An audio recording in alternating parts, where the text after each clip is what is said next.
بسم اللہ الرحمن الرحیم ان الشیطان للانسان عدو مبین۔ اللہ تبارک و تعالیٰ کا ارشاد ہے کہ انسان کا شیطان کھلا دشمن ہے۔ شیطان کی سب سے بڑی کامیابی، شیطان کا سب سے بڑا فارمولہ جو ہے وہ ہر انسان کو اچھا ہونے کی تسلی دیتا ہے۔ یعنی جب بھی انسان کے دل میں یہ بات پیدا ہو جائے کہ میں بہتر ہوں، میں اچھا ہوں، تو سمجھ لو شیطان تم پر حاوی ہے۔ تو میرے بھائیو، شیطان جو ہے وہ ہمارا کھلا دشمن ہے، وہ ہماری آخرت کو تباہ و تاراج کرنے کے لیے ہمارے پیچھے لگا ہوا ہے۔ تو اللہ تعالیٰ نے ہر قسم سے بتانے کی کوشش کی کہ شیطان تمہارا کھلا دشمن ہے۔ جب بھی انسان کے دل میں یہ بات پیدا ہو جائے کہ میں بہتر ہوں، سمجھ لو کہ شیطان نے تمہیں ایک بہت اچھے انداز میں گمراہ کرنے کی کوشش کی ہے۔ میرا یہ مطالبہ ہے میرے بھائیوں، ہر انسان اپنی جگہ توبہ کرے، استغفار کرے۔ دو جگہ میں آپ کو یہ دلائل جو اللہ سبحانہ و تعالیٰ نے اپنے پیارے حبیب صلی اللہ علیہ وسلم سے ایک جگہ کہا سورہ نصر میں کہ فسبح بحمد ربک واستغفر انہ کان توابا، ہمیشہ اللہ کی حمد و ثنا کرتے رہو، بڑائی کرتے رہو اور اس کے ساتھ استغفار کرتے رہو۔ ایک بات یہ ہمیں سمجھنا ہے کہ اللہ نے حبیب پاک صلی اللہ علیہ وسلم کے ذریعے ہم تک یہ بات پہنچائی کہ اللہ کی حمد و ثنا کرتے رہیں اور استغفار کرتے رہیں۔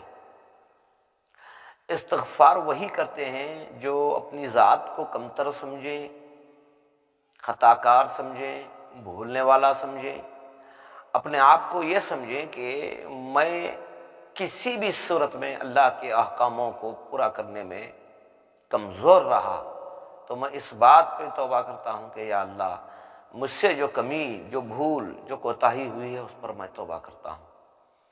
خیر کے کاموں میں جہاں تک مجھے پہنچنا تھا، جہاں تک مجھے کرنا تھا میں نے نہیں کیا، تو اللہ اس بات پہ میں استغفار کرتا ہوں۔ جہاں تک میرے رشتہ داروں کے تعلق سے جہاں حق ادا کرنا تھا میں نے نہیں کیا، تو میں اس بات پہ استغفار کرتا ہوں۔ جہاں کہیں محلے میں ہو یا دوسرے محلے میں ہو، جہاں کہیں کوئی بیمار ہوتے تو مجھے اس کی عیادت کرنا میرے پر سنت تھا لیکن میں نے نہیں کیا، تو میں اس بات پہ استغفار کرتا ہوں۔ یعنی بندہ جب تک اپنے آپ کو قصوروار سمجھ کر اللہ کی بارگاہ میں توبہ نہیں کرے گا تو وہ اپنے آپ کو بہتر سمجھے گا۔ اور شیطان کی سب سے بڑی یہی چال ہے کہ بھئی تم بہتر ہو، سامنے والا صحیح نہیں ہے، یہی امیدیں دکھاتا رہتا ہے حتیٰ کہ اسی حالت میں ہمیں موت آ جاتی۔ میرے بھائیوں، میں ہر ایک ایمان والے مومن میرے بھائی سے یہ گزارش کرنا چاہتا ہوں، استغفار بہت بڑی دولت ہے۔ توبہ کریں، استغفار کرتے رہیں۔ جو گناہ گار ہیں وہ توبہ کریں گے تو اللہ توبہ کی برکت سے گناہوں کو معاف کرے گا۔ جنہیں یہ یقین ہے کہ ہم نے کوئی خطا نہیں کی لیکن وہ پھر بھی استغفار کریں، اللہ تعالیٰ استغفار کی برکت سے ان کے درجات کو بلند کرے گا۔ تو میرے بھائیوں، آخری یہ بات ہے کہ نماز کے اندر جب نماز کی اختتام ہے، آخر میں دعائے معصورہ جو پڑھی جاتی ہے، اس کا یہی مطلب ہے کہ اللہم انی ظلمت نفسی ظلما کثیرا ولا یغفر الذنوب الا انت فاغفر لی مغفرۃ من عندک وارحمنی انک انت الغفور الرحیم۔